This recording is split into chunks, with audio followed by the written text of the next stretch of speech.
The Standing Committee on Public Accounts. And the motion adopted by the committee on Monday, April 24th, 2023. The committee resumes its study of the Pierre Elliott Trudeau Foundation. I'd now like to welcome our witness. From the Pierre Elliott Trudeau Foundation, we have Mr. Edward Johnson, Chair of the Board of Directors. Thank you for joining us today soon. Ms. Johnson, before I give you 5 minutes, I think I've got a, yes, Ms. Saint-Claude-Desgagnés. Oui, appel au règlement. Yes, call to order. I have a question related to validation. I'd like to read something and ask you to confirm the passage of the procedural code from the House of Commons.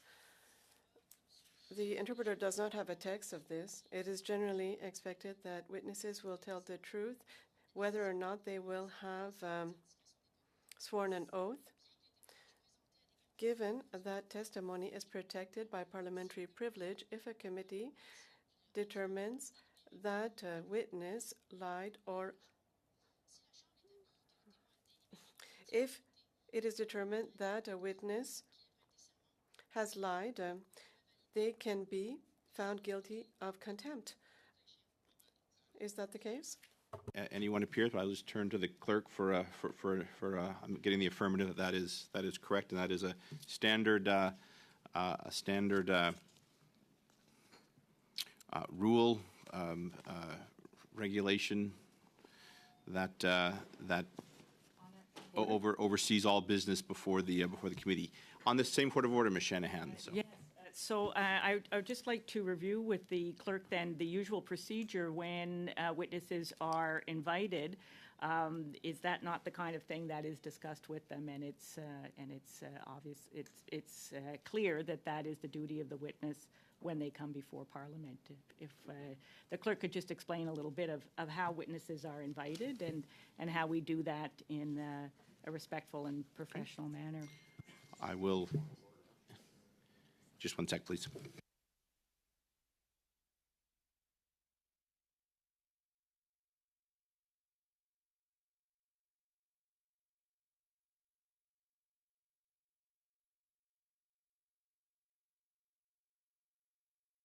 Instead of trying to repeat, I will just ask the clerks to just state that. You can.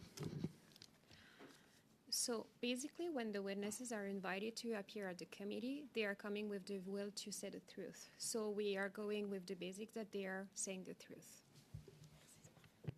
Okay, so I think this is resolved. Mr. Johnson, I apologize for that. You have the floor for 5 minutes, please, and if you need a few more seconds, I do allow witnesses to finish up their thoughts. I'm diligent with the clock, but I will endeavor not to ever cut you off. Over to you, sir. Steve, thank you, Chairman. I'll try to stay within that constraint. The Pierre Elliott Trudeau Foundation is a nonpartisan charitable scholarship foundation created in 2002 with broad cross-party support in the House of Commons. The first board of directors included Bill Davis, Roy Romano, and Peter Lougheed. It was granted a $125 million endowment by the government, and since then it has spent some $95 million on program, plus another approximately $20 to $25 million on delivering those programs on the administrative side. So in total, an amount that's pretty close to the original endowment. And during that time, we have provided 295 doctoral scholarships, plus mentorships and fellowships, 88 fellowships and 163 mentorships. We achieved that without touching the capital, which now stands at $145 million, and we have not asked for a cent of new money from the government in 21 years. Today, we rank up there with Rhodes, MacArthur, and Fulbright as a sought-after scholarship. Many of our scholars say their involvement was life-changing. Our directors and members are all volunteers. The Trudeau family has no financial interest whatsoever in the foundation. Foundation, over the past 21 years, is doing what it was supposed to do with the taxpayers' money. In tight compliance with our funding agreement, we deliver a very simple 4-point program: scholarships, mentorships, fellowships, and a public international program. We are meant to make a significant contribution to the future of Canada and we have delivered to the letter. But the foundation has been subjected to unwarranted and unfair attacks beginning in late February, revolving around a donation totaling $140,000 from a Chinese-Canadian entity, putting huge pressure on the board of directors. In this context, let me note on record for this committee that we were never offered $1 million and we never received any red flags from CSIS. It's important that I respond to some earlier testimony by our former president and 3 former directors at the House Ethics Committee. At no time did any director receive a legal opinion that they were in conflict of interest involving the 2014 to 2017 Chinese donation. And in my case, I didn't need a legal opinion to tell me what I instinctively knew. I was on the board at the time of those donations, so I should not be involved in the oversight of any outside review of them, although my potential conflict of interest might have been purely perceived, but although not legal. At no time did I resist or attempt to narrow such an independent review. Indeed, within 10 days of the first news story, I urged that we needed an independent review and that it should be overseen not by management, not by me, but by a special committee of 3 directors who had had no involvement whatsoever in the foundation in the years 2014 to 17. I phoned every board member individually in mid-March and discussed this. On March 24th, I remarked to our lawyers how supportive our directors were of our president and me in the trying circumstances of intense national attention. I proposed oversight by an independent committee at the full board meeting on March 31. As to my eligibility to chair that meeting, there is no doubt. My interests align perfectly with the interests of the foundation. I wanted an independent review, and so did the rest of the board.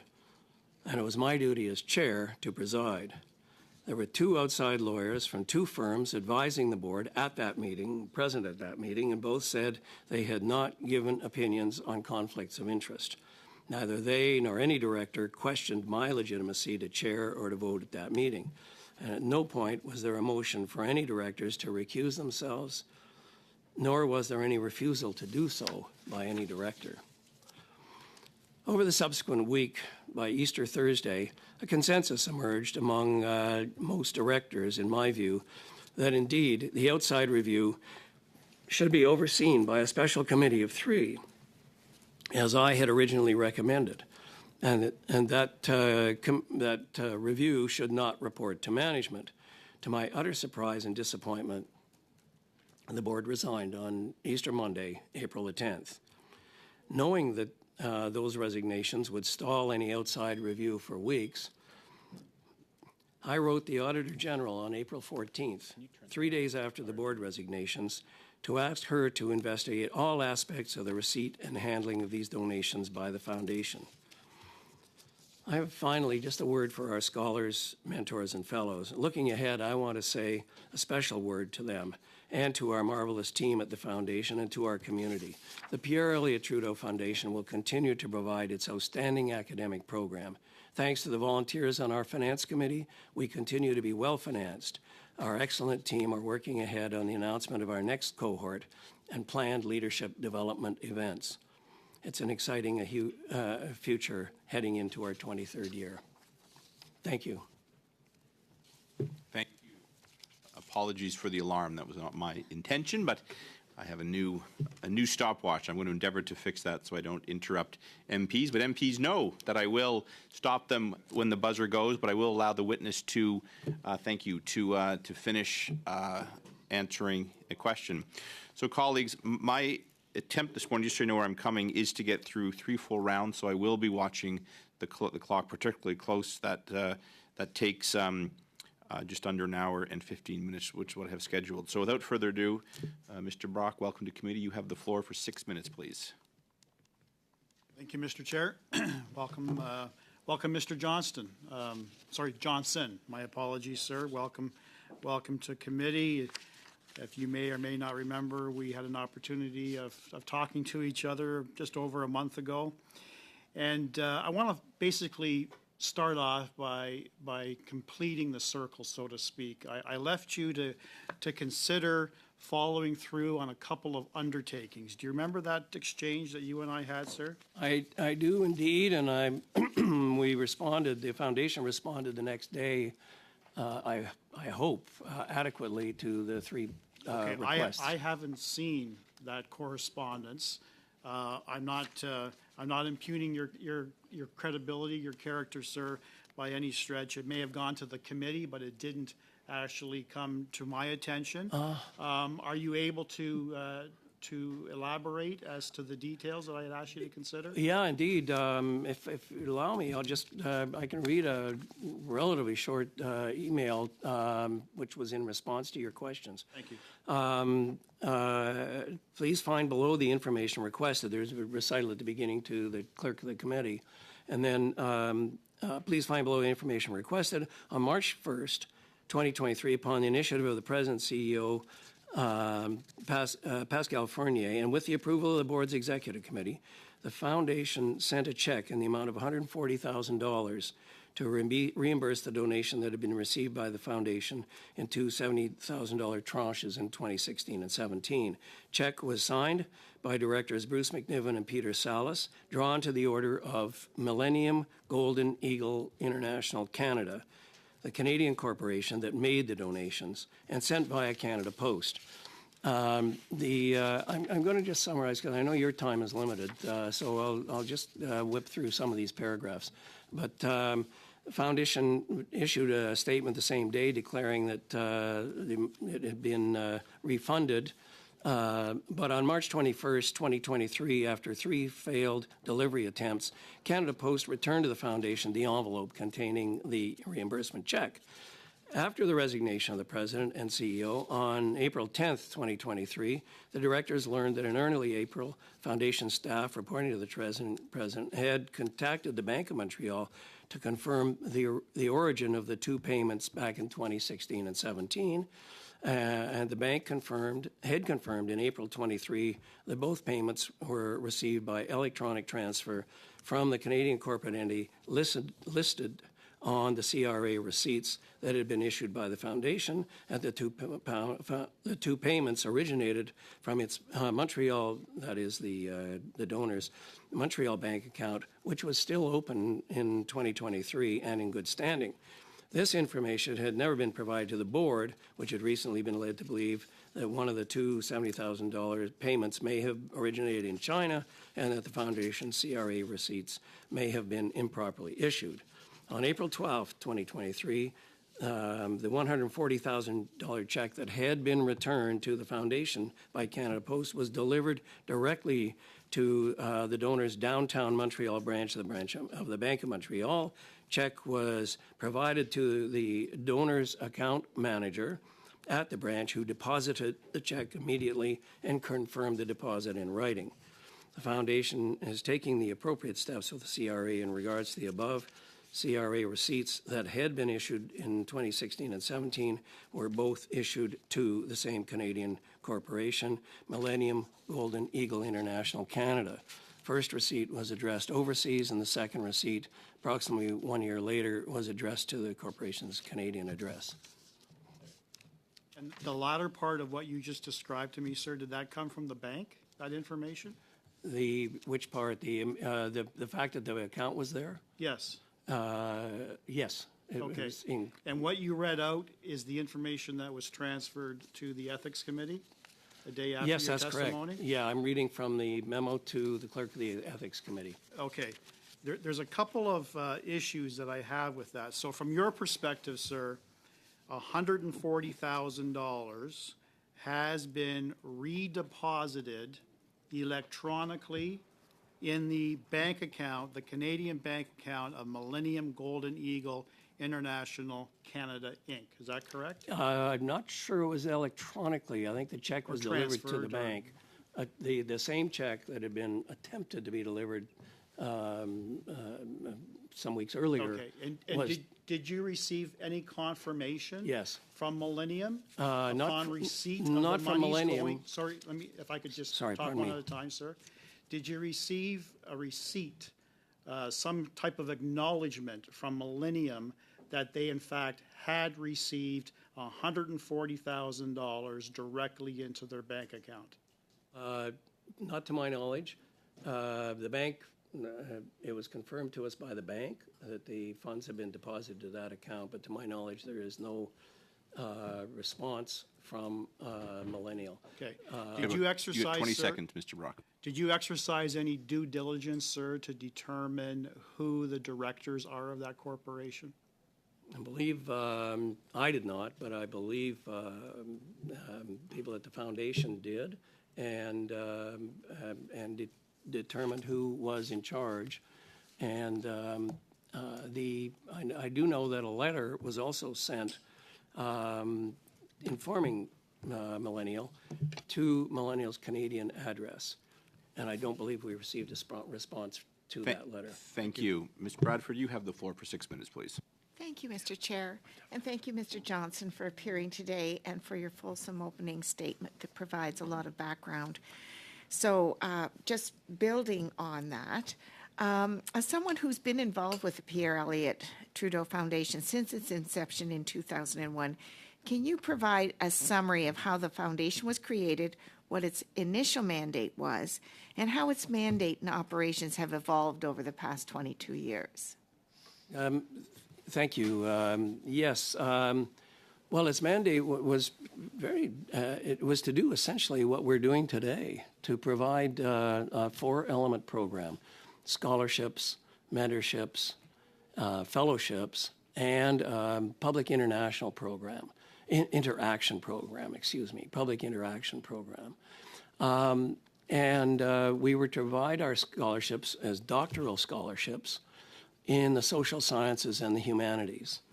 And the reasoning at the time was that, I believe it remains even more true today. We are awash in scholarships in the fields, and doctoral scholarships in the fields of applied science, technology, engineering, and so on. But what's lacking is adequate support in social sciences and humanities, which arguably is the backbone of a democratic society and an advanced society, studying human rights, civil liberties, foreign policy, Canada's place in the world, these issues that don't get studied in a technology school. And so that was the rationale behind it, and that was essentially our program. Now, where is the value added? Why is a Trudeau Scholarship different from any other? I think the big element is our leadership program, which expands, which takes scholars out of their comfort zone and introduces them through mentors and fellows and through other people to aspects of Canada and the world that they would not otherwise be introduced to. And we call that engaged leadership. And we believe that adds a certain value to a Trudeau Scholarship that doesn't necessarily obtain in other cases. We've done 295 of those scholarships. They're very substantial, and it's very highly regarded and very sought after. We had many hundreds of applications for a dozen openings last year. Can you expand on very substantial? Can you quantify that? Yes, it's $60,000, $40,000 in straight scholarship money. There's a travel allowance of, I believe, about $10,000. And here's another value-added aspect: $5,000 to work to improve the scholars' language capabilities. Usually, scholars spend that in the other official language other than their mother tongue. But we've had some amazing results with that money. We have people, particularly those who are bilingual and didn't really need to do work in another official language, and they have. One of them I remember distinctly was learning Huron, the Indigenous language, and I think it's testimony to the quality of the people we are bringing in as scholars and also to the value added of our program. And there's 12 of these scholarships awarded That's every correct. year. We have 13 scholars in total, I believe, this past year, and of which 12 were straight Trudeau scholars, and one was under the Trudeau Green Scholarship Program. A benefactor has agreed to sponsor one additional scholarship.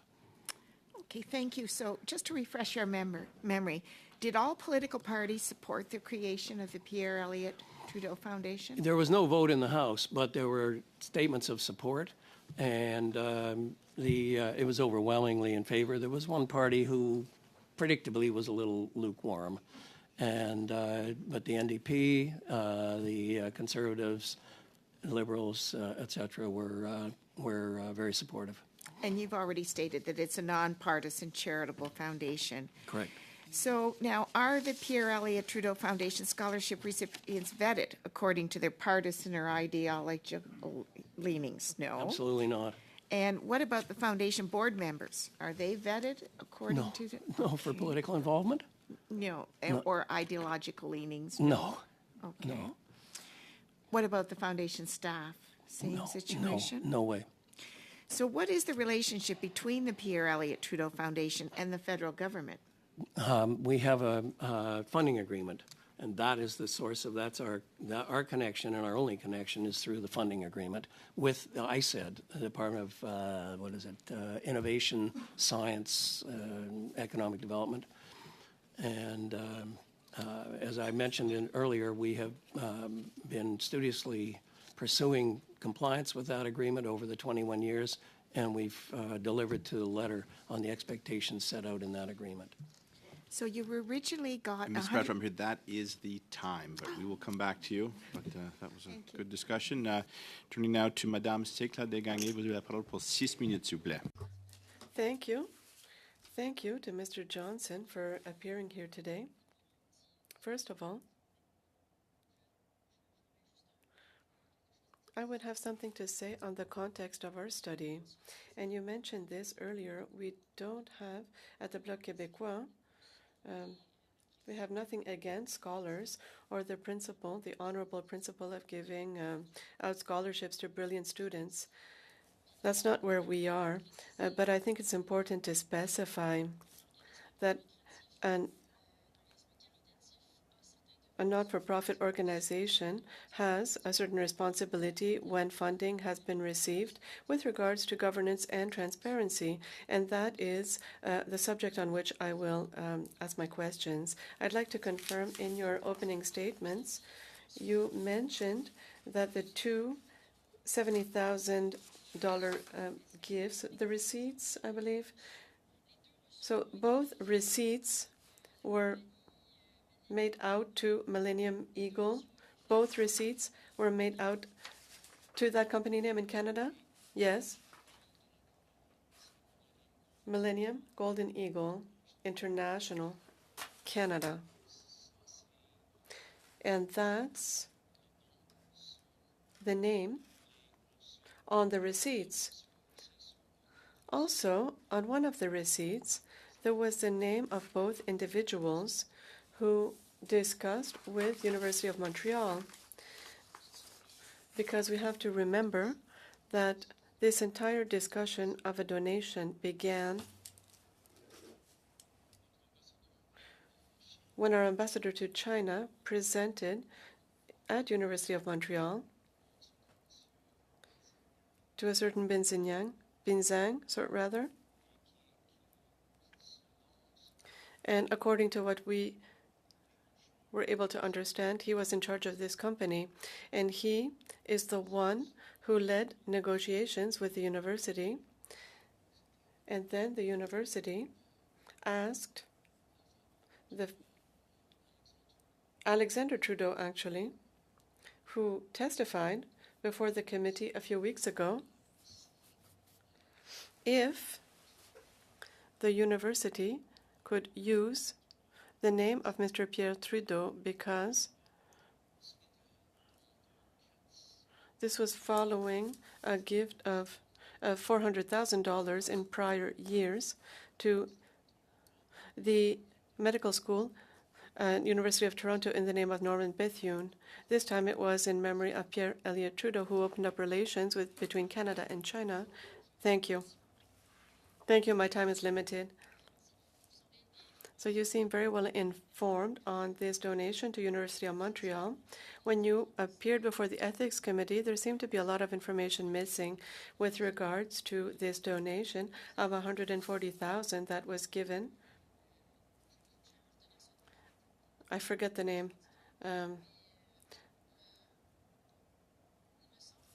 So it seems surprising to me, at the very least, that you were not aware of this donation, knowing that you were on the audit committee that same year. So if I look at the processes of that committee, I have them here.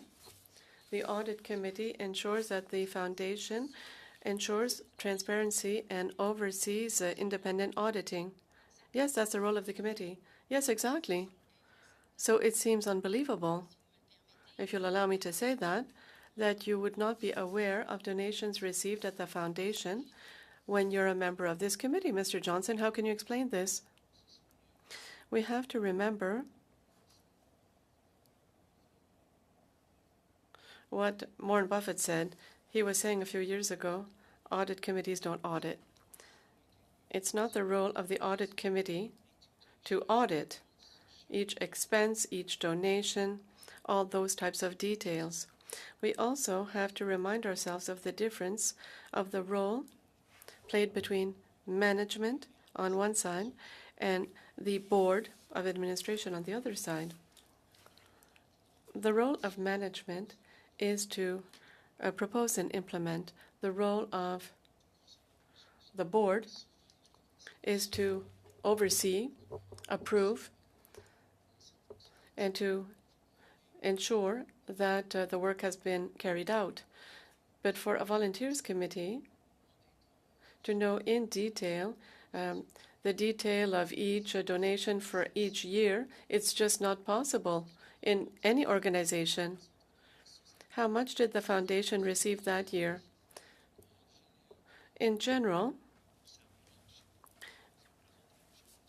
we had the figure at the time. I don't recall. I believe it was around 1 million or 1.5 million. So it's about 10% of what the foundation received. It's a huge amount. It's small within the context of the foundation. It's a fraction of a percentage, really, of our endowment. 10 seconds? Okay, I'll come back a little bit later. Thank you. Usually, you have the floor for 6 minutes, please. Thank you very much, Mr. Chair, and I do also want to thank Mr. Johnson for being present with us today. As I'm sure you're aware, if you've been to the House of Commons here in several committees, I understand that you're at Privacy and Ethics as well, maybe 4 weeks ago now.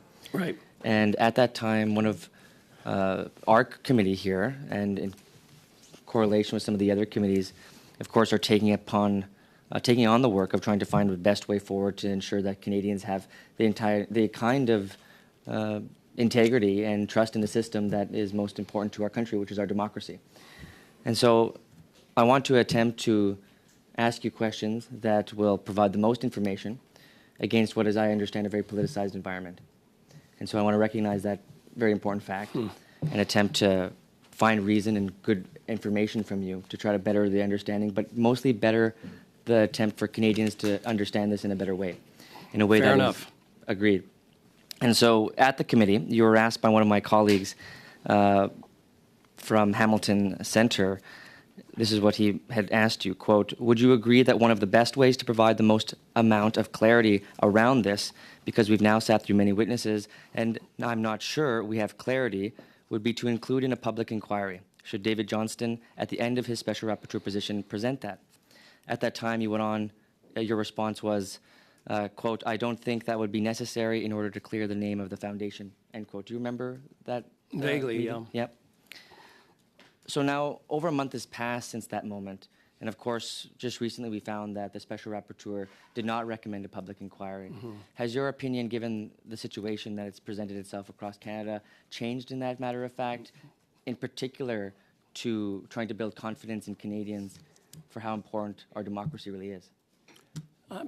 I haven't really changed my view. I don't believe that that sort of inclusion would be constructive or necessary.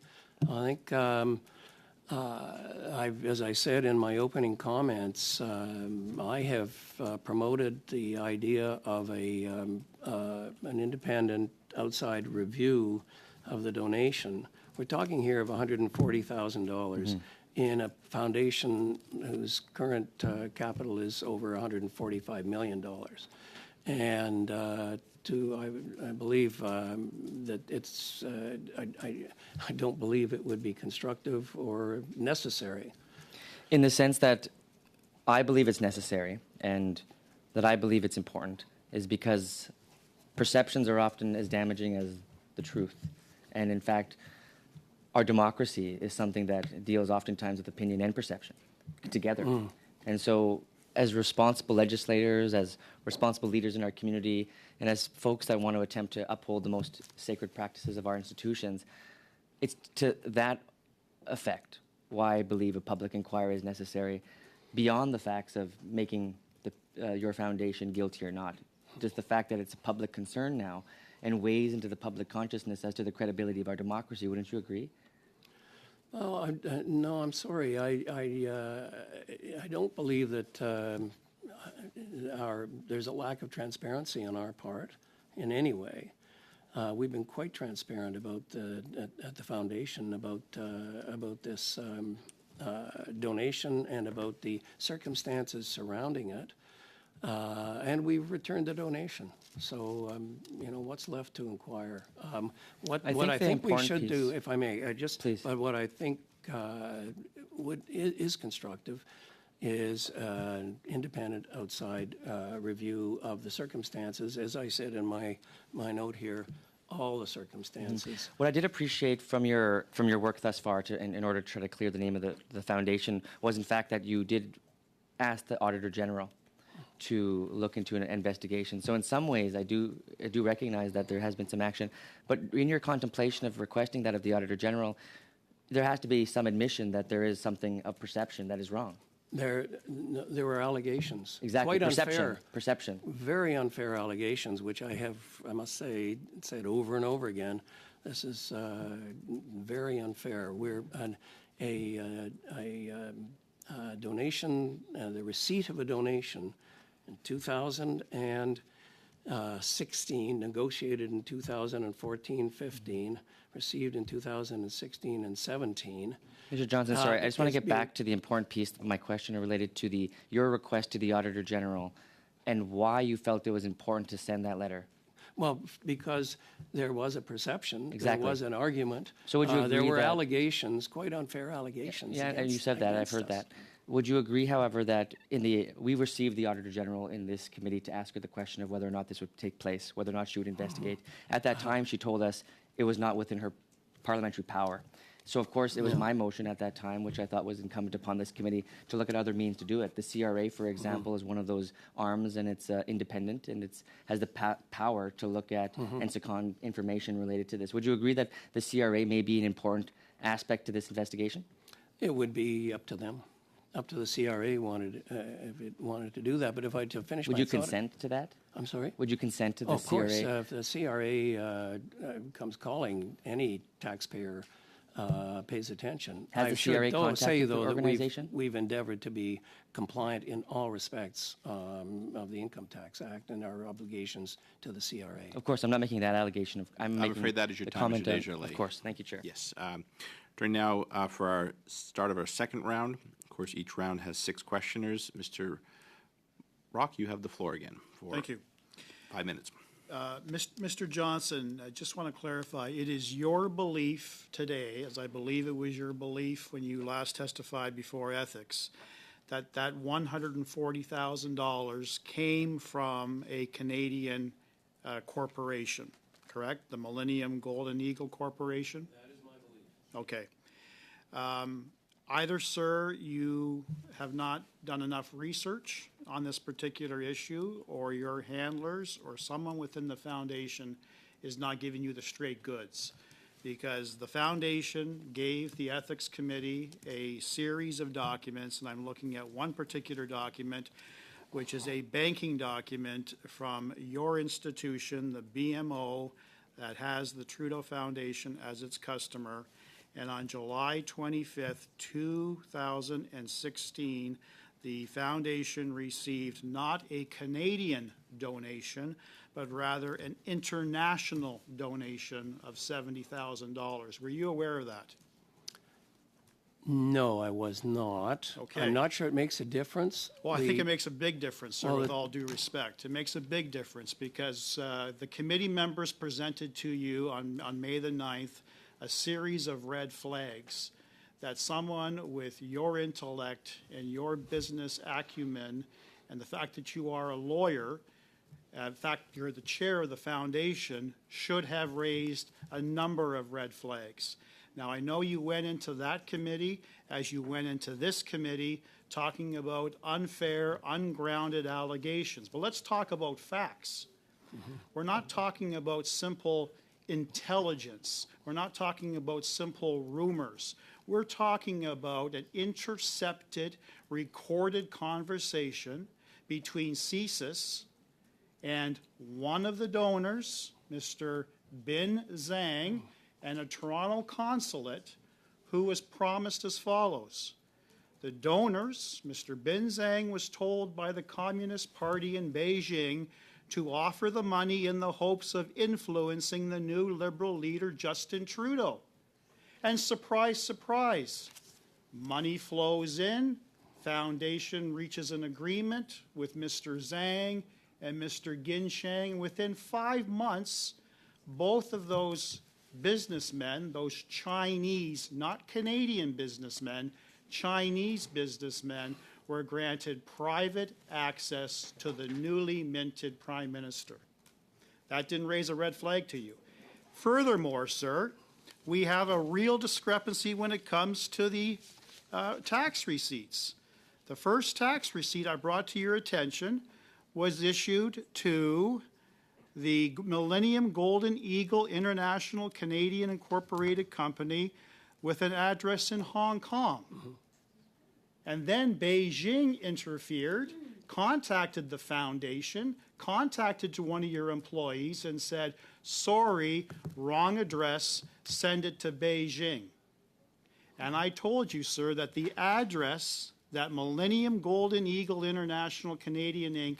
originally gave the foundation was fake, because there was a reporter who went to Hong Kong and knocked on the door. They never heard of the corporation, or they never heard of Mr. Bin Zhang or New Gensheng. And that didn't raise any red flags to you as the chair of the board either, did it? Well, to be fair, we wouldn't have been aware of any of that at the time. But also, I must say, Well, hold on, sir. Story. The foundation was aware of that because the foundation was contacted by Beijing to redirect the receipt. I've looked So, at that. sir, with due respect, you were aware of that. Now, the second receipt that came in 2017 lists the same corporation, this time to an address in Brossard, Quebec, listing Bin Zhang and New Gensheng, notwithstanding that this particular address does not accord with the address that the corporation was registered under, which is in Dorval, Quebec. Did you know that, sir? I've heard that. Again, the difference between a registered address and a business address can be, with many Well, corporations, sir, I think is it's quite important different. because your past CEO, Mr. Rosenberg, misled, in fact, lied to Canadians. And I would probably suggest misled Canada Revenue Agency by suggesting that this was, in fact, a Canadian donation as opposed to a foreign donation. Thank you, And Mr. that was the Brock. concern. That is your that time, Mr. Brock. That was the concern Ms. Fournier had. Ms. Shanahan, you have the floor now for 5 minutes. Well, thank you, Chair, and I would like to thank the witness for being here and offer Mr. Johnson, please take this opportunity to respond to some of the allegations that we heard from the other side. Well, thank you. Well, a couple of points to follow up on what Mr. Brock has laid out.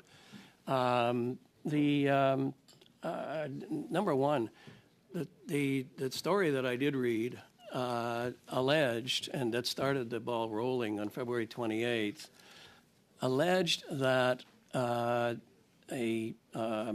consular official at the Chinese embassy had been in touch with Mr. Zhang in Canada and instructing him to give $1 million to the Pierre Elliott Trudeau Foundation. The foundation was never offered $1 million. The $1 million went to the University of Montreal. So I have a difficulty connecting the allegation in that story with the facts. That story has never been confirmed, to my knowledge, by a government official, by CSIS, and there is the amount I want to underline that was actually received by the foundation was $140,000 over 2 years, and so it doesn't. The facts don't accord with the allegation. The use of a Hong Kong address. Is if I make a donation to the Red Cross, and I'm going to be in Florida at tax time, I ask the Red Cross to send the receipt to me in Florida in a different jurisdiction. But that doesn't make a difference. I'm a Canadian. I'm a Canadian taxpayer, and I made the donation. And I've always felt that similar logic applies to the case of this particular donation.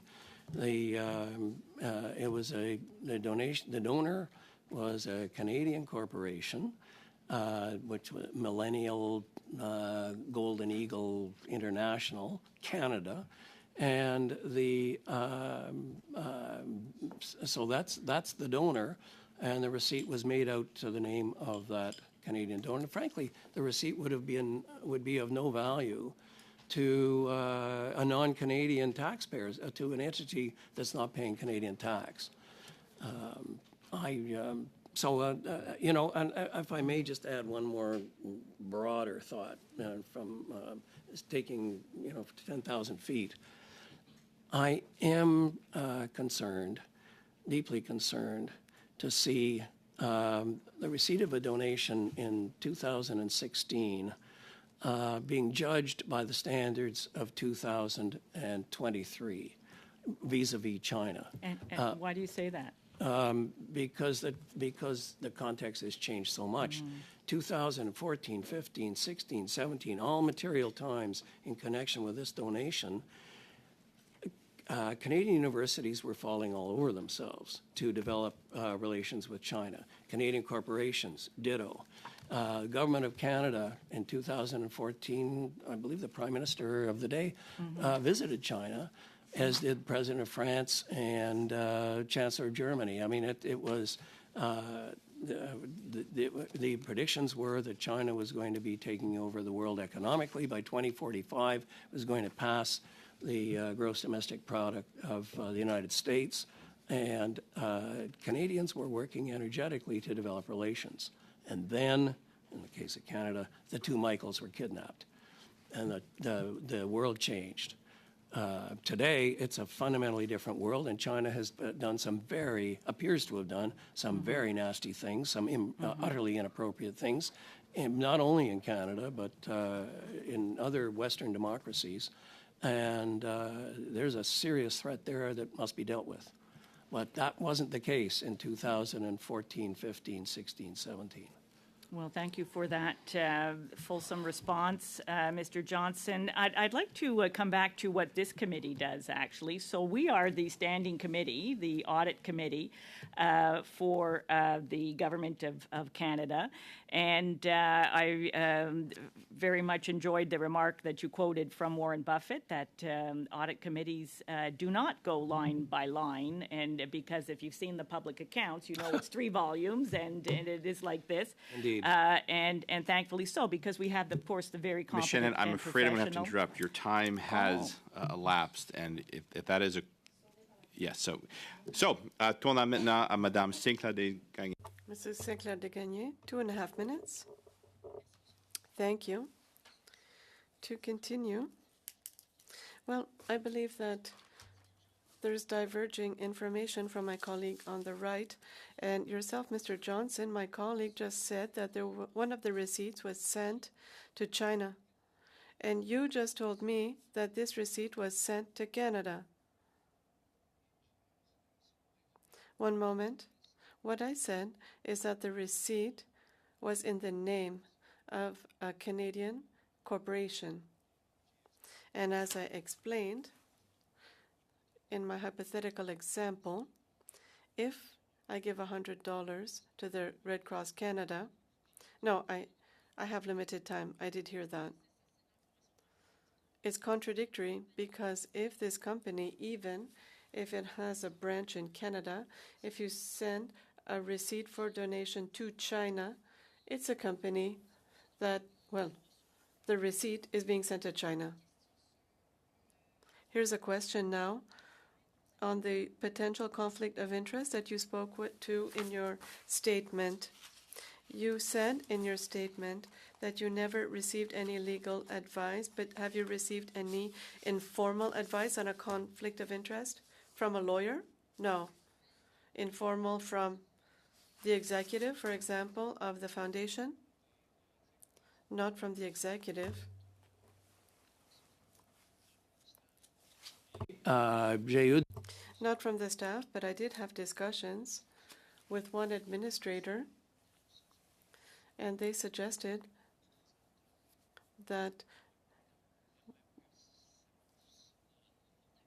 there might be a perception of a conflict of interest. Yes, Mrs. Adams, who just testified at the Ethics Committee, said that during several meetings, they said that you had a conflict of interest because you sat on the audit committee of the foundation when the foundation received this donation, so that you were in a conflict. Why don't you think it was a conflict? Because it really seems to be logical that you were in a conflict if you were sitting at on the committee at the time. I don't see the conflict. And when the executive says that there is a conflict, don't you think that rings a bell that you should withdraw? I seriously thought about this suggestion. I turned my mind to it, but I didn't agree with it. I spent 33 years as secretary and legal advisor in a huge corporation, public corporation in Canada and Quebec, based in Quebec. And in my judgment, I was not in a conflict of interest. Certainly not in a legal conflict of interest. But in any case, as I was saying in my opening statement, it was important for me that I not sit on the oversight of an investigation of the circumstances and the perception around these donations, but the appearance of thank you. You have the floor for 2.5 minutes, please. Thank you very much, Mr. Chair. Mr. Johnson, I'd like to continue on the important aspect of trying to find a way to see that this information, the information you're sharing with us and the information that is shared by my Conservative colleagues, and albeit the information shared by even the Liberal colleagues and the Bloc, of course, you can see that you're being asked questions from many different angles, and some questions are friendlier than others. And I'm of the most interest of trying to find a way, just like you in some ways, to have an independent but public inquiry because of this divergent political opinion. And I understand from your testimony today that you're opposed to a public inquiry. Could you explain, given the What do you mean by a public inquiry? a public inquiry in the sense that there would be officials that would be independent and From government? independent, not in the sense that David Johnson was, for example. That is the question of perception, is that he wasn't independent. And so I'm saying that I want a public inquiry, and Canadians would like a public inquiry, where there isn't even a perceived conflict. Right. And I'm not So talking do about a I. legal conflict, which I heard very clearly you made mention of that. But as you know, especially in the legal profession, perceived conflicts are almost just as dangerous. In particular, when we're thinking of something so important like Canadian democracy, which we often don't have to think about in a country like Canada, where we often believe it's very secure. In this case, Canadians are nervous. And you made mention in your own comments just to Ms. Shanahan in questions about China. You said, quote, "They're a serious threat. They must be taken care of," end quote. How does one take care of that when we don't have the cooperation, let's say, of civil society to look at, even if they are not guilty, which is not what I'm saying. I'm saying that it's important to have an independent public process that isn't appointment by the Prime Minister, for example. And I'm sure you would be able to Appointed by agree with Parliament, that. do you mean? It would be appointed by Parliament? Not by Parliament either. I'm You got about speaking more 20 seconds, specifically Gisele. to a public inquiry, which is more similar to the public inquiries we've had in Canada in the past, which look at experts, maybe even a judge, perhaps, that could do some of this work.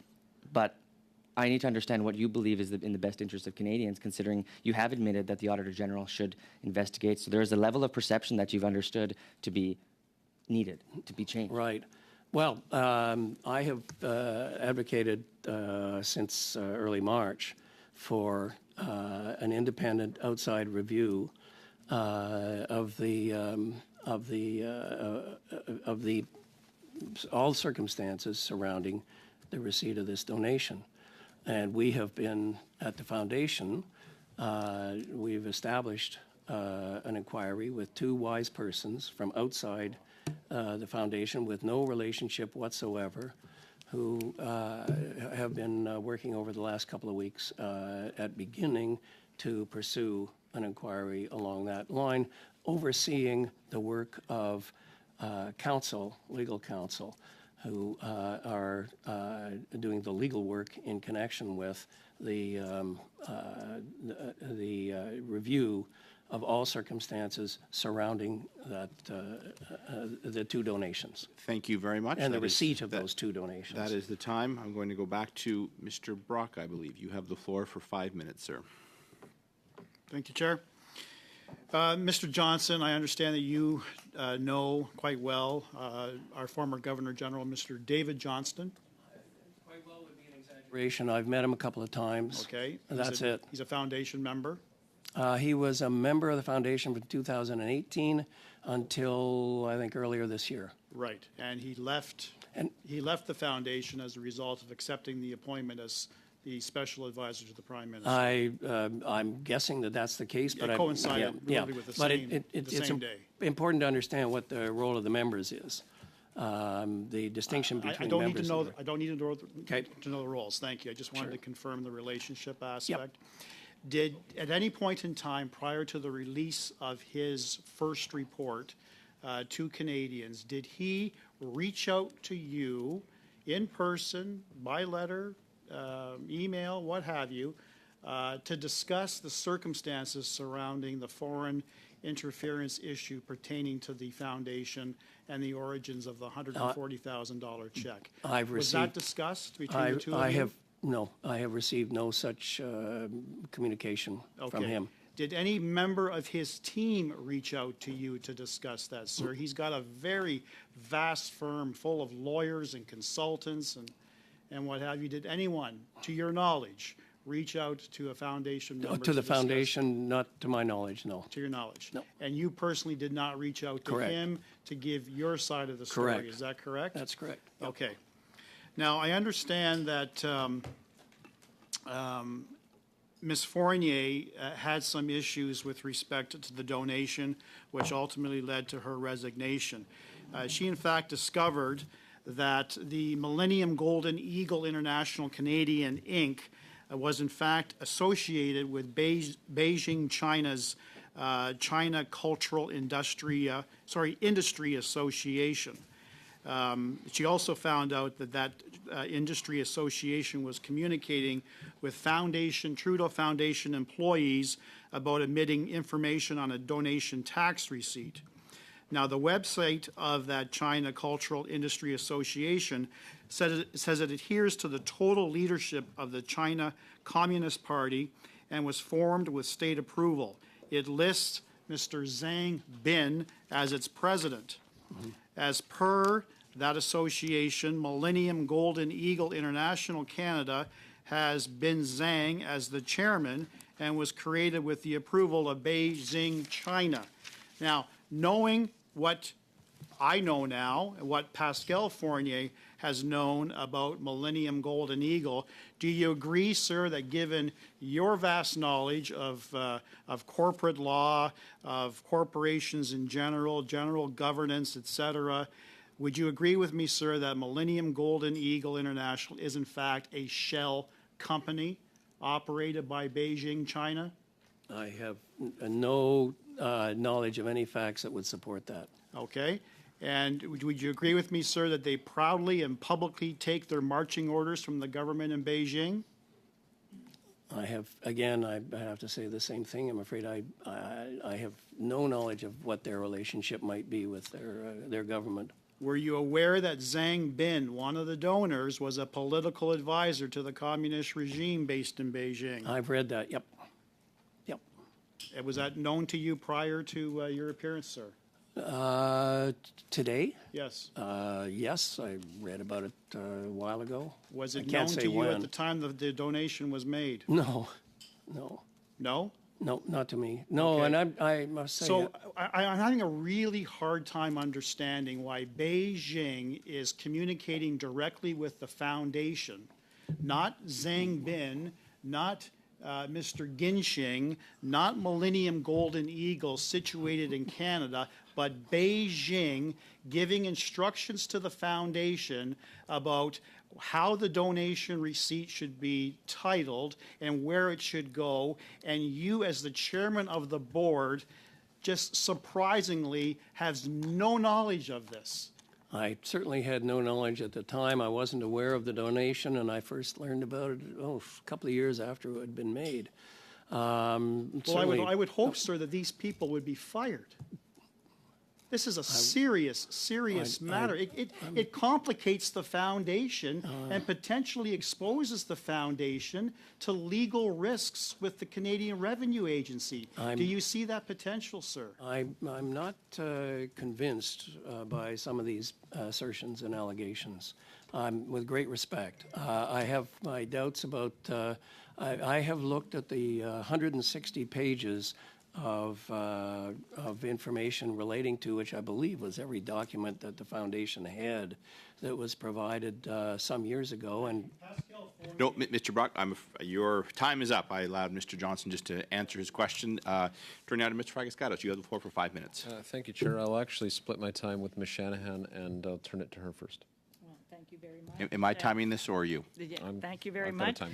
timer. So I'm actually very interested in this question that you did ask the Auditor General to come and audit the foundation, which strikes me as the action of a chair and foundation that has nothing to hide. But of course, it's not in the scope of her work. Yes. Does the foundation have auditors? yes, So you have Yes. outside auditors? Yep. Has that always been the case? yes, it has been, yep. And indeed, I would think it would be with $145 million $45 million. under administration. Of course. Has it ever been the case that the auditors have come back with a less than clean audit of the foundation Never. financials? Never. We've had a clean opinion every year.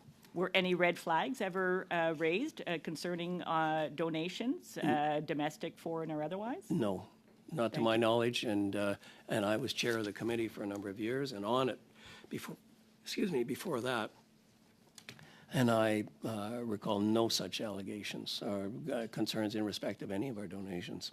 Thank you very much, Mr. Johnson. Thank you for being here today, Mr. Johnson. Earlier, and I'm not sure if it was, I don't think it was in your testimony, actually. I think it was in response to a question from Ms. Bradford, my colleague next to me.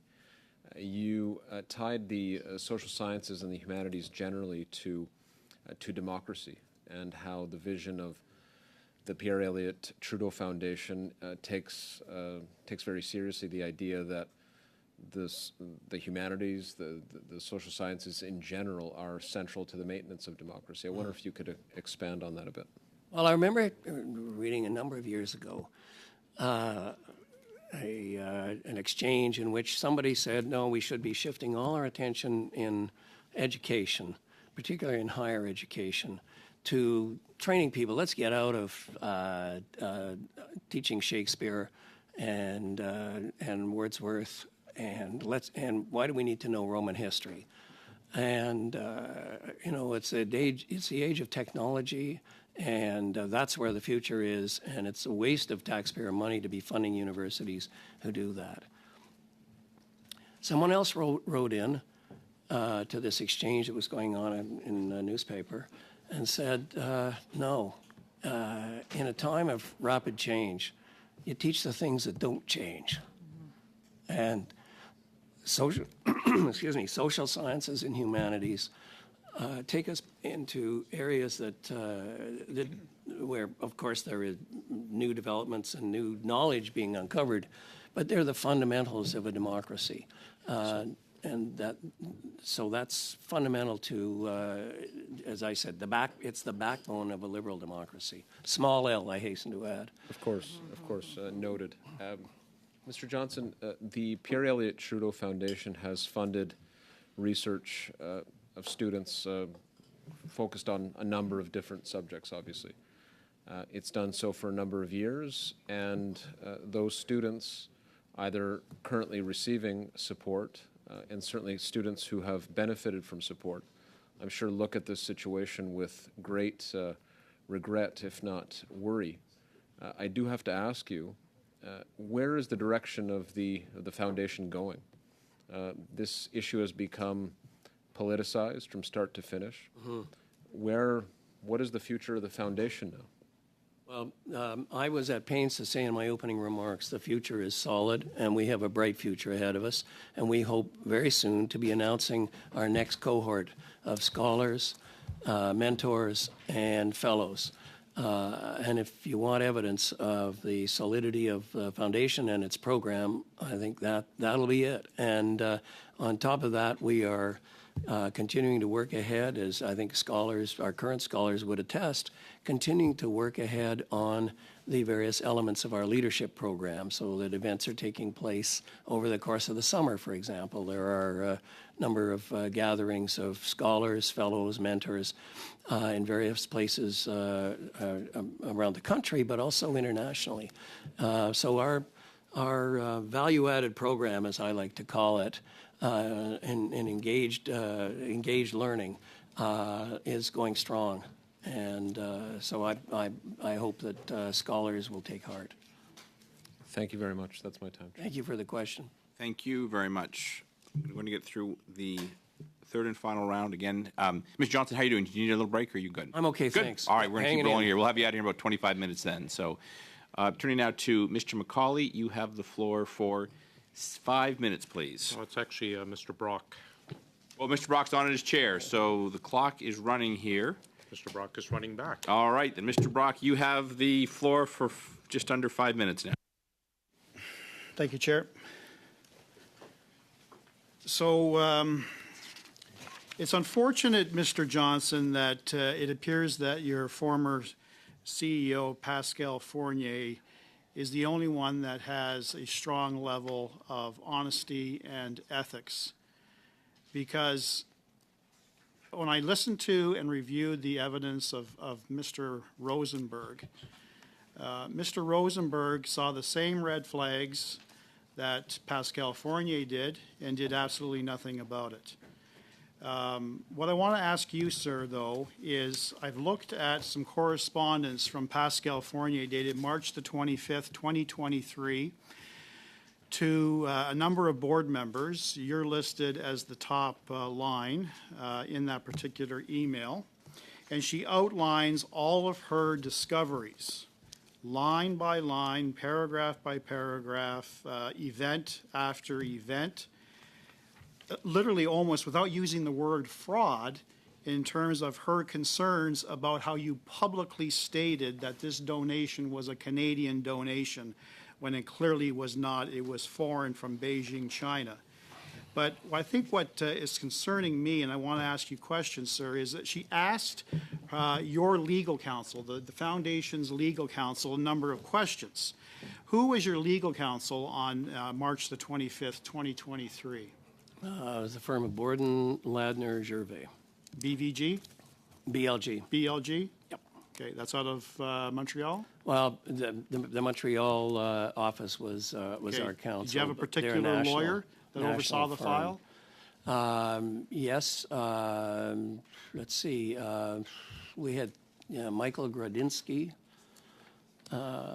in the Montreal office. Okay. Who was involved So, with the file. so she asked, or she was going to send, I should say, she's going to send 3 specific questions to legal counsel. Yep. The first question is in relation to the various tax receipts, the various names on the tax receipts. And the question put to legal counsel was, is this consistent with the law, both Canadian law and our own policy on acceptance of gifts? Is there anything we should be aware in terms of CRA and ISED compliance? Then number 2, one of the tax receipts includes an address in China without the names of the donors, at the explicit request of the China Cultural Industry Association, while mentioning the Quebec-based real estate company. Is this consistent with law, Canadian law, and policy? Is there anything we should be aware of in terms of CRA compliance?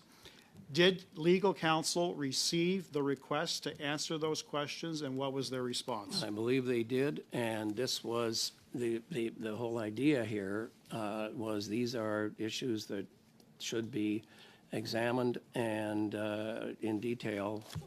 Examined by whom? By legal counsel. Yes. So in they detail. They looked into it and gave you an opinion? No answer and no opinion has been received because a few days later, President Fournier fired that firm from the file and replaced them With a different law firm? with a different law firm. Okay. Did the different law firm receive the same questions? I believe they did. Okay. Who But was the other law firm? it was Miller Thompson. All right.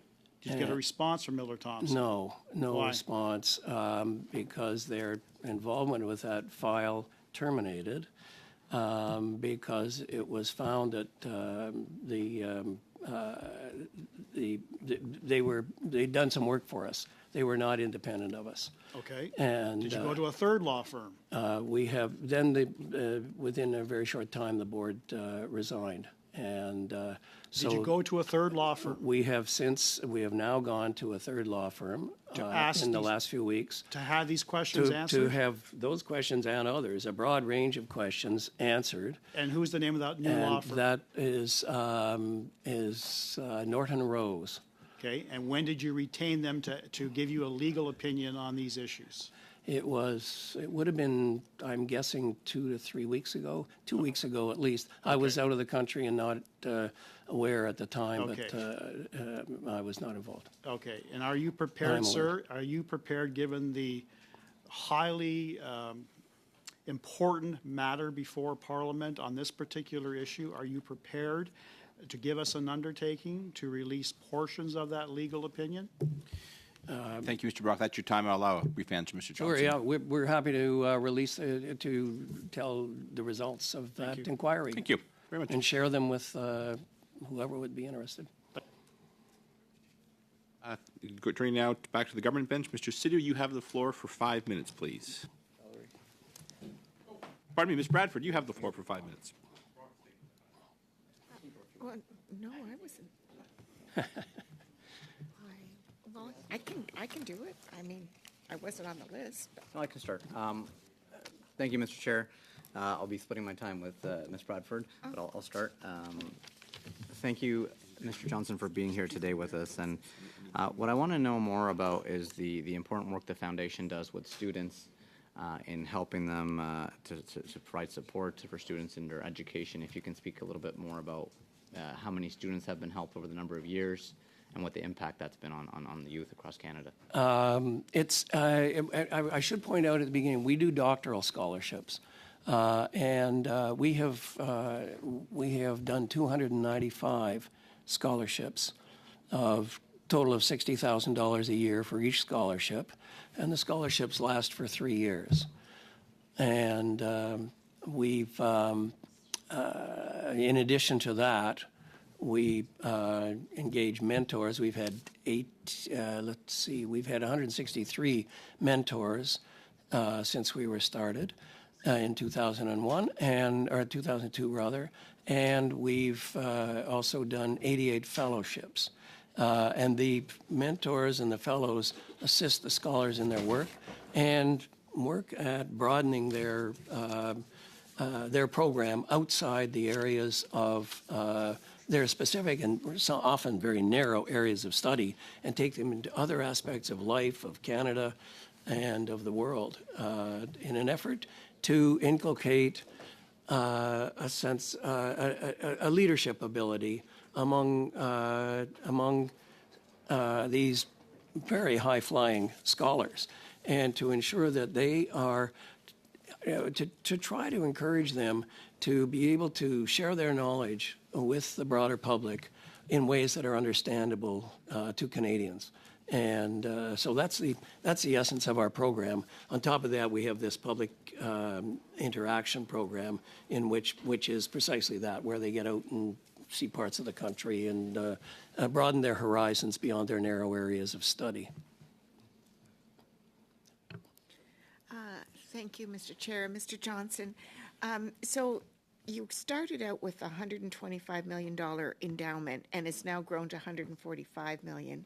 Can you tell me, without having to touch any of that capital, how do you fund and sustain these 12 scholarships, $60,000 a year? Right. We use the income from the endowment.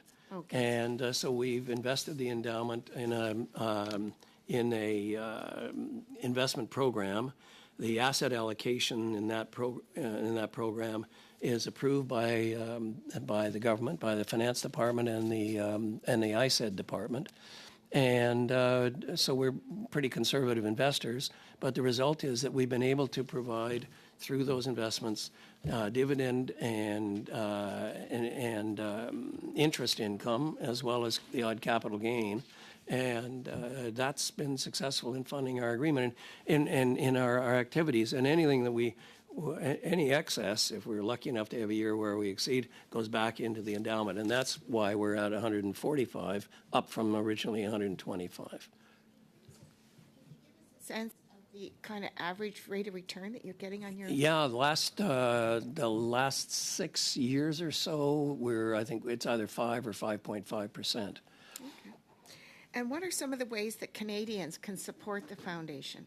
Well, they can donate. We're always welcome, and I've made a pitch back in November to encourage everyone, including members of our community, to support us and assist us. Because I have to tell you, we need that help. There's a problem. Yes, we've built the endowment, but we're falling short of inflation. And as inflation grows, as inflation gets ahead of us, we have a gap between if we want to operate our same inflation-adjusted program as we started out with in 2022. Well, we think we should have something in the neighborhood of $170 million. So we got a gap to close there, and that's what we've been working on over the years in our development program. And what are the short, medium, and long-term impacts of investing in students and their futures through scholarships, in your opinion? Well, potentially huge over the long run. Among the people who have been through our program, we can count senior public servants, senior academics, people in the academic world, and people in public office who have been, for example, who have been through our program and I would argue have had their horizons broadened by it. Some have told us that it was life-changing for them. And I would commend a book by one of our scholars, an Indigenous gentleman named Jesse Thistle, who's written. Thank you very much. That is the time. Maintenant, Madame Ségla Desgagvé, vous avez la parole pour 2 minutes and 30 seconds. Thank you, Mr. Chair. I'd like to come back on my previous subject. You know, the appearance of a conflict of interest is oftentimes worse than the actual conflict. Some of your colleagues have testified, Mrs. Redfern, Mrs. Adams, Mrs. Fournier, before the Ethics Committee to say that they considered that you did have a conflict of interest. Why is your judgment, as you said, why does your judgment have precedence over 3 women from the foundation? Because my vocabulary is failing me at the moment. But just to say that, as I mentioned in my opening remarks, I didn't need, j'avais pas besoin d'une. I didn't need this advice because Saying, look, I should not be involved, nor should President Fournier, in the oversight of any independent inquiry. That's why I proposed that we set up an independent committee of 3 directors who had not been involved with the foundation in any way Okay. in Excusez-moi, il me reste 2014 juste une to minute. 18. Thank you. Quick question. To your knowledge, did the foundation invest a part of its capital in Chinese companies?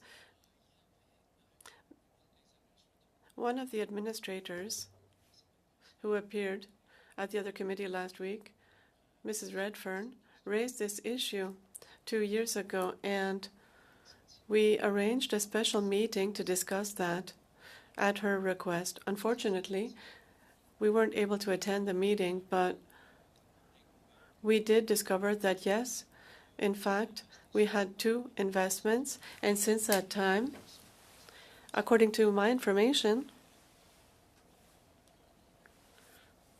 we sold those investments.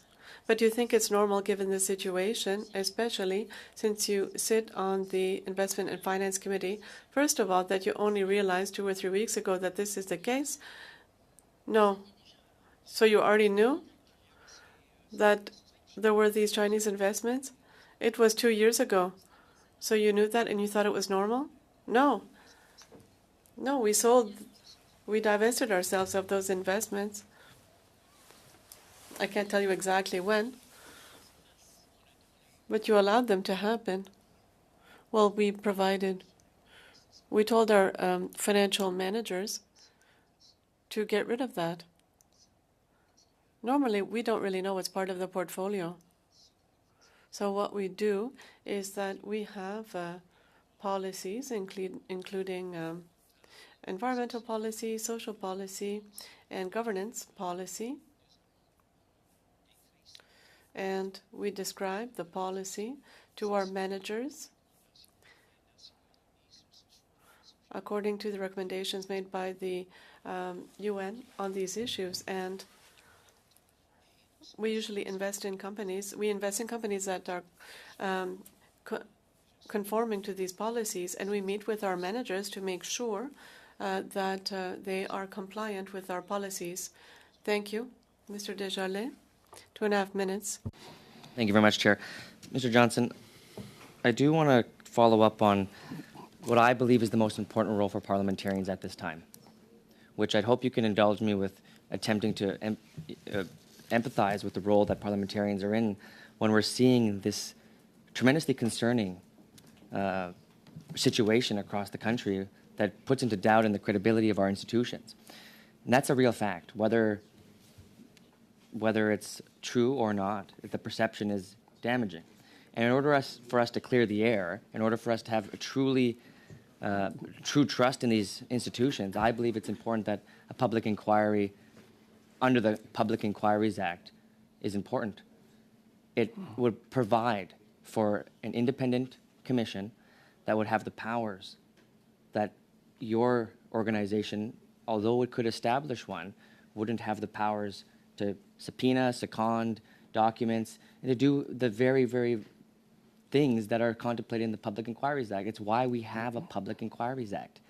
If organizations were able to just independently, quote unquote, independently audit themselves, the perception doesn't go away. The perception is you're going to be back here next year if that happens. Trust me, it's going to be continuous. It's just going to go on and on until we have true trust in the process. So the outcome is important, but the process is equally important as well, which is why I do appreciate your attempt to involve the Auditor General. Of course, that wasn't going to be the case. She said she wasn't able to do that. I made a motion here to have the CRA do that. And the reality with the CRA is that they have to undergo their own processes, and it's up to them as to whether or not they audit that, but it's a recommendation I have, and it's a recommendation of this committee. But a public inquiry, I think, would go a long ways to restoring not only the public faith that we have in our institutions, but also even in your institution. Wouldn't you agree? Look, boy, things have changed in the last 6 or 7 years. There's a lot to be very concerned about with China and with other governments. Agreed, yeah. And something has to be done. There's some really important and disturbing activities that have been carried on, particularly that are now being identified, particularly in the last few years. Now, whether that should be studied by a public inquiry is not something in which I have an opinion. It's certainly not one that would matter. Okay, that's actually beneficial, I'm because afraid that was that is the different than time, your Mr. Desjardins. original I opinion. Thank you, apologize Chair. about that, but I'm under the clock as well. Mr. Cram, you have the floor for 5 minutes, please. Okay, thank you, Mr. Chair, and thank you to Mr. Johnson for being here today. I was wondering if we can just tie up some loose ends with the time that we have left. You had indicated that you were pouring through 165 pages of documents. Could you elaborate on what these 165 pages are for? It's 160, which were provided, I believe the other committee, the Ethics Committee, has them, and we would be very happy to provide them to this committee if that's requested. Yes, please. If you could please table them for this committee as well, that would be very helpful. Okay, will do. And that's essentially, my understanding is that that's everything we had on the donations back in 2014, 15, 16, and 17, including the agreement, the receipts, all the relevant stuff, all the stuff, anything that breathed about that. Those donations is in that package, and with a lot of repetition, I have to say. Okay. Now, you had indicated that you had asked the Auditor General to audit the foundation, but it was also indicated that you have auditors that audit the foundation every year. According to the financial statements on the foundation's website, it's PricewaterhouseCoopers. PwC, correct. So what do you suppose the Auditor General would find that PricewaterhouseCoopers missed? Well, the way auditors work is they do random tests.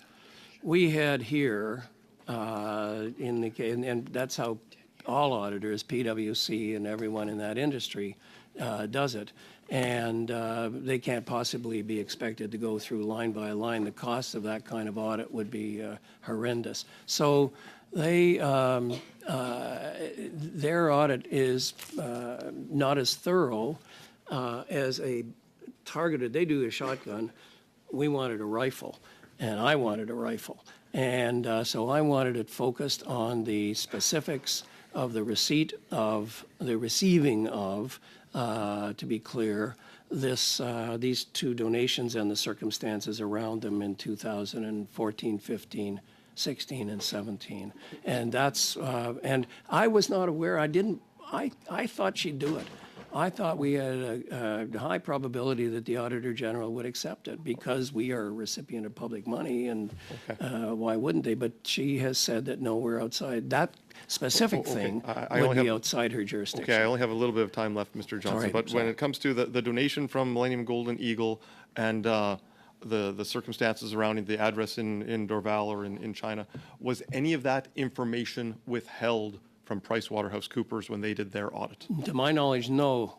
Absolutely. There would be no reason to withhold it, but it has to be said that that's really the purview of management, and I think it's really important to know and to recall the difference between the roles of directors and the role of management, and why I wouldn't know about something specific like that, because I'm not involved and directors are not involved in the day-to-day operations of the foundation, and nor in the dealing with the auditors on a case-by-case, file-by-file basis and line-by-line basis in the financial statements.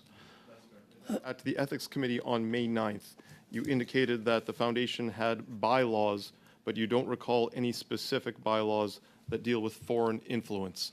You've had a month now to review the foundation's bylaws. Do you have any policies or bylaws to prevent foreign interference at this time? There's nothing in the bylaws. We have significantly revised our donations policy, and somewhere back in around 2021, we did I guess it's 2020, we did a review in depth of our donations policy. And particularly in the wake of those donations back and the news that was created, the stories that were created, without any knowledge whatsoever of the allegations, these so-called CSIS allegations. And so we've resolved that, and it would cover, those restrictions on examination of donations would be strict enough to ensure that we're not being unduly influenced or influenced by our donors. And Mr. Johnston, I'm told I only have 30 seconds left, so I was wondering if you could table for the committee the old and new donations policy that the foundation now has. Yeah, absolutely. Okay, and I believe I'm out of time, Mr. You Chair? are. And could I just, Chairman, a point of information, Yeah. to whom should we send it? To the clerk of this committee, who does great work for us, keeping us on track and our Very good. documents in order. Okay. But thank you for asking, so it does get to us. Okay. And now turning back to the last speaking slot, or last question slot, I have Mr. Sidhu for a few minutes, and I understand you might split your time. That is your decision, but it's all yours for 5 minutes. Okay, thank you. Well, thank you, Mr. Chair, and again, thank you, Mr. Johnston, for being with us here today. When I think about Pierre Elliott Trudeau, I think about my parents who came to Canada in the early 80s, and I know what that means to them, to my father, to my family. It means it was an opportunity to come to a country to build a future, and that's something that my parents will never forget. They must be proud of you. Must be very proud. And it's an honor to sit here and represent my community and my family here at this table. But what I wanted to ask was, what does the Pierre Elliott Trudeau Foundation name mean to the students that have gone through the scholarship programs? What does it mean for them? Why does that name have such a significant value? Well, I hope it means something to at least some of them that would resonate. A lot of them weren't born when Mr. Trudeau was Prime Minister. But I think the values that he stood for, human rights, dignity, foreign policy, deep interest in foreign policy, and social policy, his interest in the social sciences and humanities were an important part of his legacy.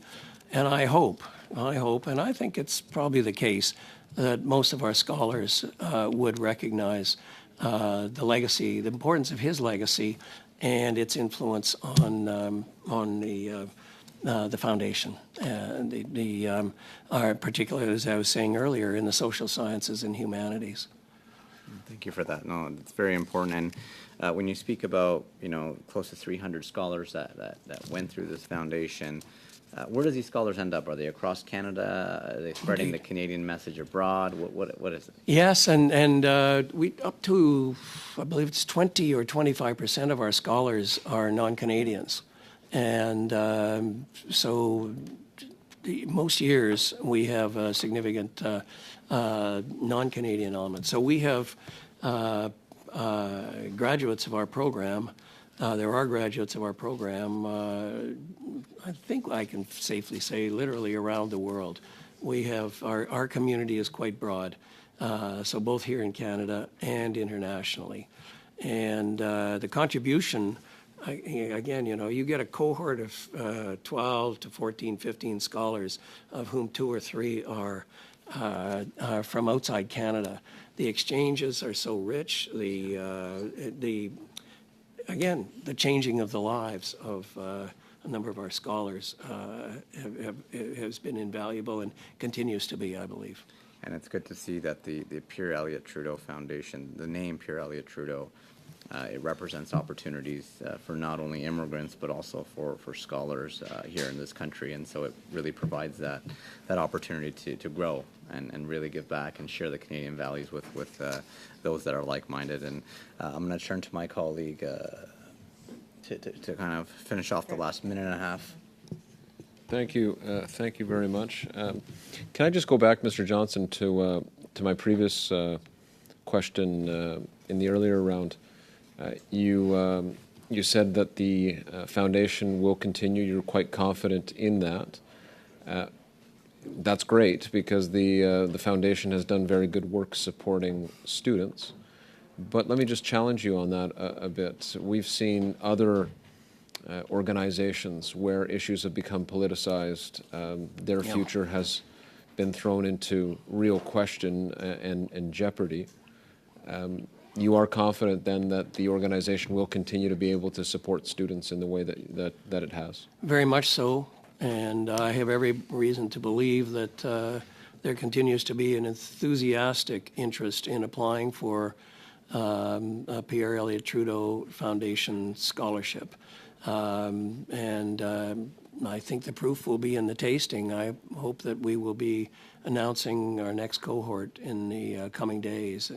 I think that'll be evidence of the vibrancy of the foundation and the continued success of its program. And as I was mentioning earlier, we're going to be also doing the the value-added programs, the engaged leadership program, and ensuring that our scholars continue to have that extra dimension to their scholarship. Okay. And there was an Indigenous student, is it, that you wanted to speak about but didn't have enough time? Yes, Jesse Thistle, who wrote a very moving book on his rise from the ashes, having done prison time and having had a very rough ride through life, and who turned himself around, got a BA, an MA, and then was given a Trudeau Foundation scholarship. And he has said over and over again, it changed his life.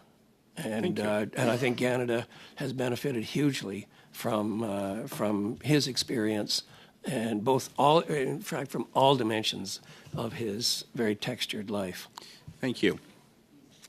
Thank you very much. That is our time, Mr. Johnson. I do want to thank you. Appel au règlement, Monsieur le Président. Just one. Point of order? Yes? Yes, I have an important clarification to make. The receipts, the tax receipts that were mentioned by Mr. Johnson, as well as the bank statements, is this in the 160 pages that will be sent to the committee? The receipts are included. What else? The bank statements showing the donations. Our bank statements? They are not included, but I can arrange that. Yes, please. Thank you. C'est-à-dire, en anglais, je dirais, en bon français, je dirais bank statements. Oui, c'est ça. Voilà, merci beaucoup. Ms. Johnson, I appreciate you coming in today. Thank you. We might see you my way, I understand, if you're ever back for one of the meetings with the Atlantic Salmon Federation. So I know. Very, very good then. So look, I will suspend this meeting just for a few minutes. We're going to go in camera, and we'll take a few points up here. I know there are flights. We're going to talk about that right off the bat. But Ms. Johnson, thank you very much. If you can clear the room of people who should not be here. Otherwise, you're welcome to stay, and we'll start up in about 2 or 3 minutes. Thank you.